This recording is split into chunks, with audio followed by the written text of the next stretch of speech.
Welcome back my dear students.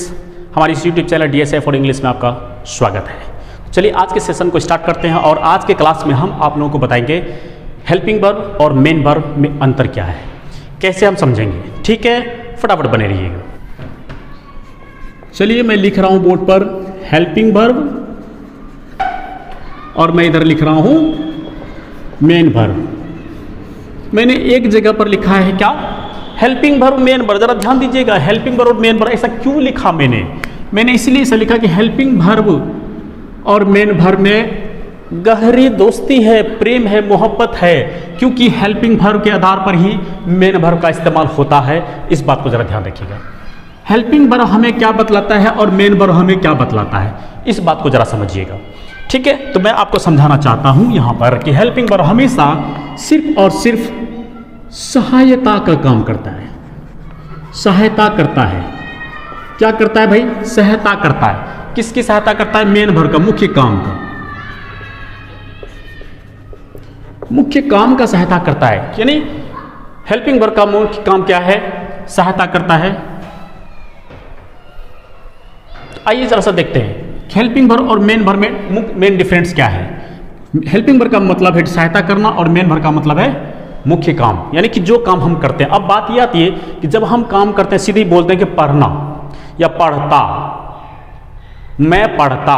ध्यान दीजिएगा, मैं पढ़ता बोलते हैं क्या हुआ कि पूरा हुआ नहीं, उसके साथ लगाते हैं मैं पढ़ता हूं, मैं पढ़ता था, मैं पढ़ता हूँगा, मैं पढ़ रहा हूं, मैं पढ़ा रहा हूं, ऐसा कुछ बोलते हैं। ठीक है, लेकिन सबसे बड़ी बात है कि हेल्पिंग वर्ब जो है ये हमेशा किस चीज को बतलाता है भाई? जरा ध्यान से समझिएगा, ये हमेशा बतलाता है टाइम को।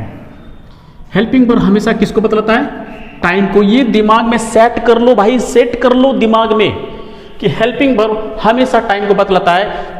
कहीं पर भी ये बातें अगर आपको कोई नहीं समझा पाया तो मैं समझा रहा हूं आपको, हेल्पिंग वर्ब टाइम बतलाता है और मेन वर्ब काम बतलाता है। सिर्फ और सिर्फ काम बतलाता है, काम बतलाता है, काम बतलाता है। रट लो इस चीज को।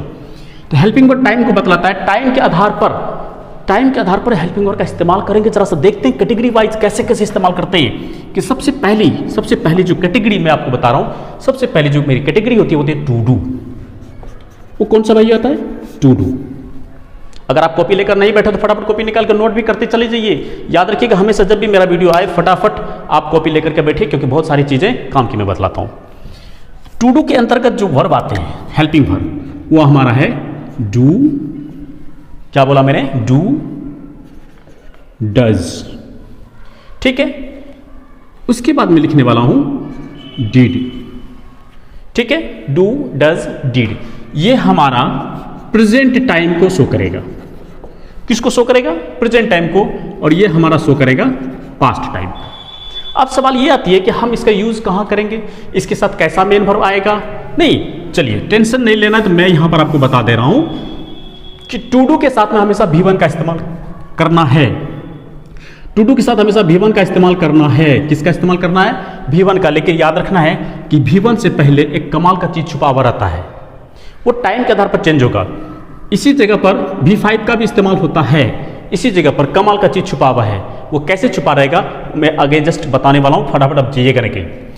तो डू के अंतर्गत क्या क्या है? Do, does, did. ये हमारे जितने हेल्पिंग वर्ब है वो मैं आपको बता रहा हूं कि डू, डज, डिड। ठीक है, एक प्रेजेंट के लिए और एक पास्ट के लिए। तो अब बात आती है कि भाई डू का इस्तेमाल क्या फ्यूचर में भी होता है? हाँ होता है, लेकिन उसका उतना ज्यादा यूज नहीं, उसको अलग टाइम में ही हम लोग पढ़ लेते हैं। फिर भी मैं यहां पर लिख रहा हूं, यहां पर मैं लिख दे रहा हूं शैल या विल। ये फ्यूचर को इंडिकेट करने के लिए आप लिख सकते हैं। लेकिन इसके साथ भी इस्तेमाल क्या होगा? इसके साथ भी इस्तेमाल वही होगा V1 ही। जहां कहीं भी दिखने को मिले, सिर्फ अकेला ये देखने को रहना चाहिए तभी V1 आएगा। ठीक है, और ऐसे नॉर्मली यहां पर मैं बता दूं कि डू के साथ में, V1 के साथ में डू, V5 के साथ में डज रहता है। इस बात को भेजे में हटा लीजिए। वो सारी चीजें और भी शॉर्ट तरीके में बताऊंगा आपको, वो सब्जेक्ट पे डिपेंड करेगा। ठीक है, दूसरा जो चीज है, दूसरा आपका है टू बी। अरे भैया टू बी दूसरा कैटेगरी है हेल्पिंग वर्ब की। टू बी, ध्यान से समझिएगा इस चीज को। टू बी के अंतर्गत क्या क्या आ रहा है? टू बी के अंतर्गत अगर आप देखेंगे तो इज, एम, आर। क्या मैंने कहा? Is, am, are. ये प्रेजेंट के लिए, समझिएगा जरा सा, प्रेजेंट के लिए। और पास्ट के लिए वाज, वेयर। ये पास्ट के लिए। और इसी के साथ क्या फ्यूचर में भी हो सकता है? हाँ, हो सकता है फ्यूचर में भी। जैसे फ्यूचर में सेल विल था, यहां पर सेल बी होता है, दूसरा विल बी होता है। ये किसके लिए? फ्यूचर के लिए। अब सवाल यह आता है कि इसके साथ कौन सा मेन वर्ब लगता है? तो इसके साथ में जब कभी भी टू बी ग्रुप दिखाई दे उसके साथ में इस्तेमाल होता है V4। दिमाग में हटा लीजिए, टू बी ग्रुप के साथ में V4। तो टू बी ग्रुप में कौन कौन आ रहा है यह मैं बता रहा हूं आपको, फटाफट इसको नोट करते चले जाइए। चलिए अगला देखते हैं, तीसरी कैटेगरी हमारा होता है टू हैव। कौन सा होता है भाई? To have. नोट कीजिए फटाफट, टू हैव के अंतर्गत हमारा क्या क्या चीज आने वाला है? टू हैव के अंतर्गत हमारा आएगा हैव, हैज और हैव। ये किसके लिए? प्रेजेंट टाइम में। जरा ध्यान से समझिएगा, प्रेजेंट टाइम में। उसके बाद इसी का पास्ट फॉर्म होता है हैड। किसके लिए भाई? कौन से टाइम शो करेगा? Past time. और क्या इसका फ्यूचर भी होता है? हाँ होता है भाई। ये चीज आता है जैसे शैल हैव, विल हैव। ठीक है, शैल हैव, विल हैव, ये किसको शो करेगा? फ्यूचर टाइम को। समझ में आ रहा है? अब बात आती है कि इसके साथ कौन सा मेन वर्ब हम इस्तेमाल करेंगे भाई? टू हैव की कैटेगरी है, टू हैव की कैटेगरी है। टू हैव की कैटेगरी में हम इस्तेमाल करेंगे V3। ठीक है, एक चीज सबसे इंपॉर्टेंट पॉइंट याद रखिएगा, एक नंबर याद रखने की जरूरत है। टू डू एक नंबर में, टू बी 2 नंबर में है और टू हैव तीसरे नंबर में। एक नंबर में V1 का इस्तेमाल ज्यादातर होना है। ये चीजें एक्सेप्शनली एक्स्ट्रा आगे पढ़ेंगे। टू बी 2 नंबर, 2 दूनी 4 होता है तो मेन वर्ब का चौथा रूप लगाएंगे। और टू हैव V3 तो इसके साथ अलग से लगाएंगे।